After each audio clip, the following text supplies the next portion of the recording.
देशाचे किंवा राज्याचे शत्रू कोण? असा जर प्रश्न असेल, तर उत्तर असेल की ज्यांच्यामुळे देशाचे किंवा राज्याचे नुकसान होते ते. आता जर चीन भारताला शत्रू समजत असेल, तर भारतामध्ये काय-काय व्हावं असं त्या देशाला वाटेल किंवा झालेलं आवडेल? भारतातील लोकं एकमेकांसोबत भांडत राहिली आहेत, विभाजित होत आहेत आणि त्यामुळे देशातील मूळ महत्त्वाच्या मुद्द्यांकडे जनतेचे दुर्लक्ष होतंय. अशी परिस्थिती चीनला आवडेल का? भारतामध्ये शिक्षण क्षेत्राची वाताहत होणे, हे चीनसाठी फायदेशीर ठरेल ना? भारतातील व्यक्ती तंत्र, मंत्र, गोबरमध्येच अडकून राहून भारतात तंत्रज्ञान, रिसर्च यावरची गुंतवणूक कमी होणं, हे चीनच्या फायद्याचे असेल ना?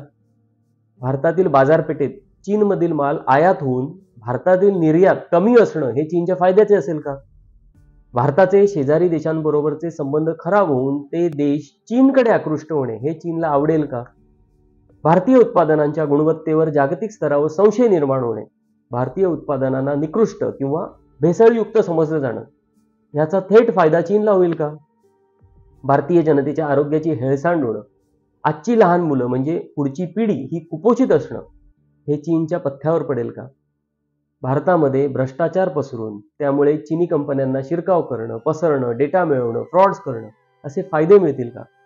ज्या देशाबरोबर सीमा शेअर करत आहोत, त्या देशात पुरेसा विचार न करता सैन्यावर केले जाणारे प्रयोग चीनच्या फायद्याचे ठरतील का?